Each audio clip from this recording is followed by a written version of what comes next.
नवरात्रि पर ये 3 काम करने से डायरेक्ट मिलेगी दुर्गा काली कृपा। जी हाँ भक्तों, एक साथ माँ दुर्गा काली की कृपा प्राप्त करना आसान बात नहीं है। दुर्गा काली की कृपा को प्राप्त करने के लिए सालों साल सिद्धि करनी पड़ती है और सालों साल मंत्र जाप करने पड़ते हैं, सालों साल ही पूजा पाठ करनी पड़ती है, तब कहीं जाकर किसी व्यक्ति को डायरेक्ट माँ दुर्गा काली की कृपा प्राप्त हो जाती है। जब जोड़े में किसी के पास ये कृपा हो ना, तो समझ लो उसका कोई बाल भी बाका नहीं कर सकता। ठीक है। दूसरी चीज़, उसके घर में कभी नेगेटिविटी नहीं आ सकती है। तीसरी चीज़, उसका घर ऐसे दिन पे दिन बढ़ता चला जाता है, बढ़ता चले जाता है कि वो और उस घर के जितने भी लोग हैं ना, सारे ऐसे कामयाब होते हैं ना कि जो उनसे नीचे लोग थे ना, वो उनको आंखें फाड़ फाड़ के देखने लगते हैं। तो जोड़े में जिस पर दुर्गा काली की कृपा होती है ना भाई, उसके अंदर तो कुछ बात ही अलग होती है। और अगर आप भी चाहते हो नवरात्रि में माँ दुर्गा काली की कृपा प्राप्त करना, तो ये वीडियो आपको लास्ट तक देखनी होगी, जब भी आपको पता चलेगा क्या कार्य करने हैं जिससे आपको डायरेक्ट ही माता दुर्गा काली की कृपा मिलेगी। तो जानने से पहले इस वीडियो को ज़्यादा से ज़्यादा लाइक करें और नीचे कमेंट में जय माता काली हर हर महादेव ज़रूर लिखें।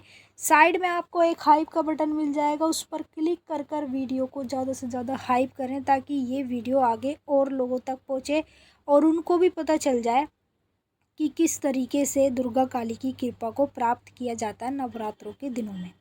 अगर आप हमारे चैनल भक्ति मार्ग ज्ञान यूट्यूब चैनल पे नए आए हैं तो सब्सक्राइब ज़रूर करें और जो बेल आइकन है इस पर ऑल पर सेट करें, ताकि हमारी जो भी न्यू वीडियो आए उसका नोटिफिकेशन सबसे पहले आप सभी भक्तों के पास पहुँचे। अगर आप हमारे चैनल को ज्वाइन करते हैं तो आप हमारे साथ लाइव वीडियो पर बहुत कुछ चीज़ें सीख सकते हैं। मैं चाहती हूँ कि ज़्यादा से ज़्यादा लोग हमारे चैनल को ज्वाइन करें और मैं सभी लोगों को रोज़ सिखाऊं जो वो चीज़ सीखना चाहते हैं। जैसे भगत कैसे बना जाएगा, चीज़ों को कैसे उतारा जाता है, और अगर किसी के ऊपर हमें कुछ भेजना हो, अपनी शक्तियों को चलाना हो तो कैसे चलाया जाएगा, सब चीज़ें आपको सीखने को मिलेगी बिल्कुल फ्री में। बस उसके लिए आपको हमारा चैनल ज्वाइन करना है और हमारे चैनल का मेंबर बन जाना है। अब मैं बताऊंगी नवरात्रि पर ये 3 काम करने से आपको डायरेक्ट ही दुर्गा काली की कृपा कैसे प्राप्त होगी। देखिए, जो नवरात्रों के दिन होते हैं ना, बहुत शुभ और पावन दिन होते हैं। अगर हम कोई भी साधना करने बैठे, कोई भी सिद्धि करने बैठे, चाहे देवता की देवी की, तो उसका फल जो है हमें स्वयं मिल जाता है।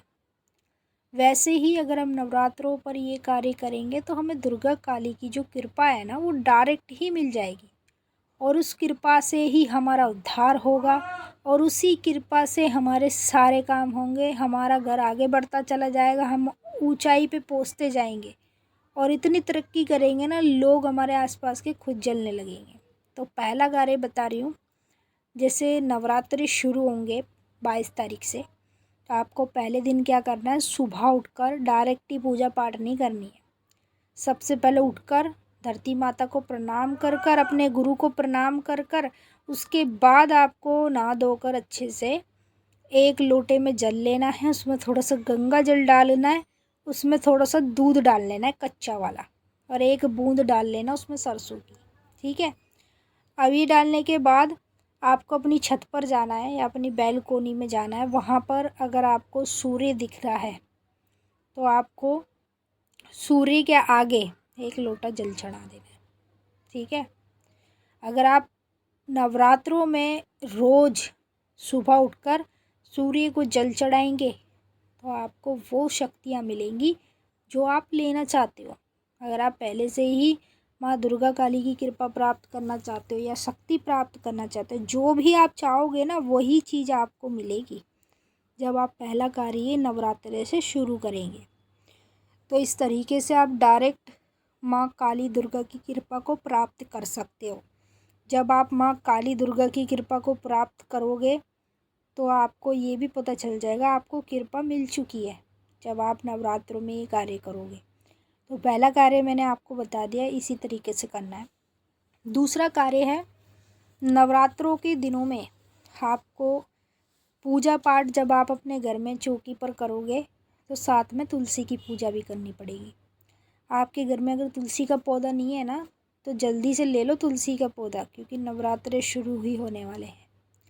सबसे पहले पहले नवरात्रे वाले दिन तुलसी को एक चुनरी चढ़ाना लाल रंग की, ठीक है। उसके बाद तुलसी की आरती कर कर धूप बत्ती रखना उनके आगे। धूप बत्ती रखने के बाद एक दीपक जला देना तुलसी माता के पास। दीपक जलाने के बाद एक लोटा पानी तुलसी माता को चढ़ा देना, ठीक है। और जो भी प्रार्थना करनी है, जो भी कुछ मांगना है, माँ तुलसी के आगे हाथ जोड़कर आंखें बंद कर कर मांग लेना। अगर आप ये कार्य करोगे नवरात्रे में तो सीधा आपको दुर्गा काली की कृपा प्राप्त हो जाएगी। और जब दुर्गा काली की कृपा प्राप्त हो जाएगी ना, तो आपको खुद ही दिख जाएगा, हाँ आपको कृपा प्राप्त हो चुकी है। तो फिर तुलसी की पूजा करने के बाद एक कार्य और करना है। जब आप तुलसी की पूजा कर लोगे तो तुरंत ही आपको एक पेड़ा लेना है, सफ़ेद वाला। सफ़ेद पेड़े पे 2 लौंग लगाकर आप इसे कहीं भी अपने हाथों से रखिए आना। जैसे चौराया हो गया, पीपल का पेड़ हो गया, या फिर माता का मंदिर हो गया, या फिर किसी भी देवता का मंदिर हो गया, वहाँ उसके पास रखिए आए, ठीक है। दुर्गा काली का नाम लेकर ना एक पेड़ा 2 लौंग लगाकर आप उनके नाम से कहीं भी रख दो। इससे आपको डायरेक्ट ही माता दुर्गा काली की कृपा मिल जाएगी। कोई रोक रुकावट नहीं आएगी, कोई अड़चन नहीं आएगी। क्योंकि कभी कभी ऐसा होता है जब हमारे देवी देवता हमसे खुश हो जाते हैं, हमें बहुत चीज़ें देना चाहते हैं, और हमारे घर के जो कुल देवी देवता होते हैं वो नाराज़ होते हैं, तो वो उनको रोक देते हैं कि भाई नहीं, इसे ऐसे मत देना, तो फिर वो रुक जाता है। तो इसलिए कोई रोक रुकावट नहीं आएगी, आपको डायरेक्ट ही दुर्गा काली की कृपा प्राप्त हो जाएगी। तीसरा कार्य जो है, नवरात्रि के पहले दिन से आपको करना है, रुद्राक्ष की माला लेनी है जाप वाली, और माँ काली का मंत्र बोलना है, दुर्गा काली का मंत्र बोलना है। कौन सा मंत्र बोलना है? ओम जयंती मंगला काली भद्रकाली कपालिनी दुर्गा क्षमा शिवा धात्री स्वाहा सदा नमोस्तुते। ये वाला मंत्र है जो दुर्गा काली का है। अगर आप दुर्गा काली का ये मंत्र बोलते हैं तो आपको डायरेक्ट ही माता की कृपा मिल जाएगी। याद रखना, नवरात्रों के 9 दिन तक सुबह शाम माता की ये मंत्र बोलना है। जब सुबह शाम दोनों समय आप ये मंत्र बोलोगे ना, तो आपको कोई नहीं रोक सकता माँ दुर्गा काली की कृपा प्राप्त करने के लिए। जब कृपा मिल जाएगी आपको खुद ही सब चीज़ों में फ़र्क दिख जाएगा, सारे काम होते चले जाएंगे, जीवन में कोई काम नहीं रुकेगा आपका, और बल्कि आप अपना तो भला करोगे ही करोगे। जो भी आपके पास रोगी बीमार व्यक्ति आता है उसको भी आप ठीक कर पाओगे माँ दुर्गा काली की कृपा से। तो मैंने आपको अच्छे से समझा दिया। अगर कुछ पूछना है आप नीचे कमेंट करके पूछ सकते हो। अब हम आपसे फिर मिलेंगे। सभी भक्तों को जय माँ काली, जयकारा शेरा वाली दा, बोल साचे दरबार की जय। माई मेरी सच्चियाँ जोता वाली माता तेरी सदा ही जय।